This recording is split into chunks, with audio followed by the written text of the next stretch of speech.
Agora no Campo Aberto, Boletim Eu Como Podcast. Bom dia, amigos do Campo Aberto. Eu sou Nicolas Vital e esse é o Boletim Eu Como Podcast, sempre falando de alimentação com ciência. E hoje nós vamos falar sobre um tema importante e que pode trazer ganhos econômicos e sociais para o país: o potencial de crescimento do agronegócio brasileiro. Mas, diferentemente do habitual, quem vai contar essa história hoje é o jornalista e publicitário José Luiz Tejon, um dos nomes mais respeitados na área no Brasil. Vamos ouvir um trecho da entrevista concedida ao podcast. O mundo gira internacionalmente 140 bilhões de dólares de frutas. É o que o mercado internacional compra de frutas. Quanto que o Brasil vende de frutas? 1 bi por aí. Frutas como sinônimo de saúde. E, ao mesmo tempo, tudo o que deriva dela, sucos de frutas, compotas, doces, um espetáculo de possibilidade de agregação de valor.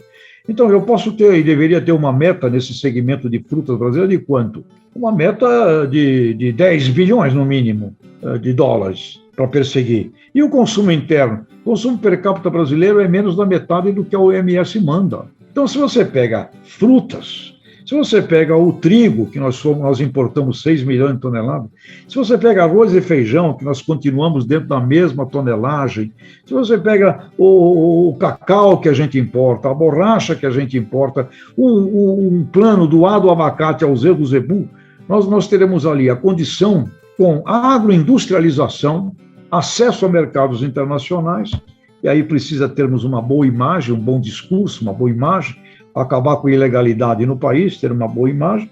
Nós temos condição, e é o que a gente tem falado, de dobrar o tamanho do agro. Então, o que eu tenho dito, e tenho amigos que estão estudando isso, dobrar o tamanho do agro brasileiro até 2030, num sentido não só da agropecuária. Quando você fala de agropecuária, muita atenção com relação ao crescimento de área, porque nós temos muita oportunidade de crescimento de produtividade.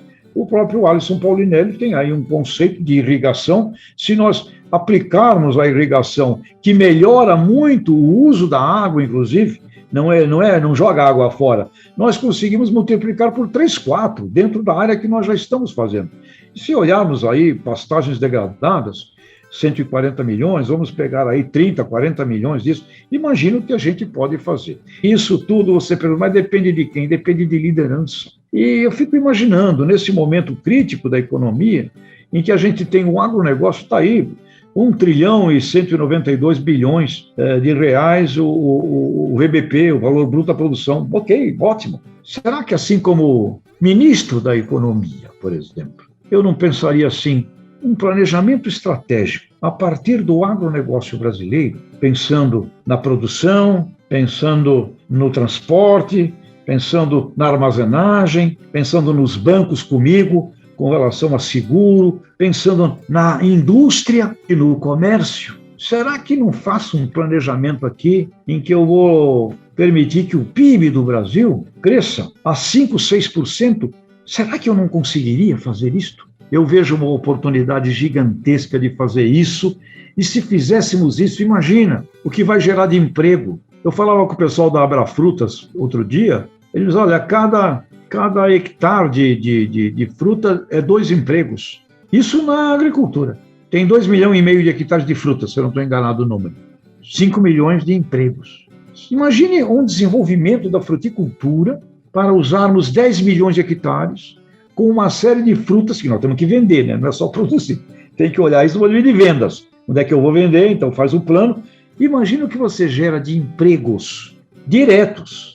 Imagine os empregos indiretos. Se nós olharmos a fruticultura brasileira, o que ela geraria de renda, de riqueza, de empregos. Eu sinto falta disso.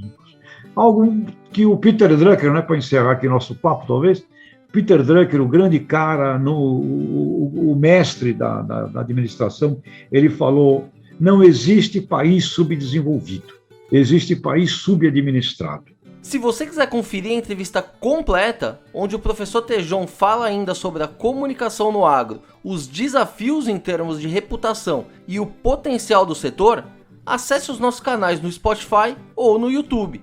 É uma verdadeira aula. Vale a pena ouvir. Por hoje é isso e até a semana que vem.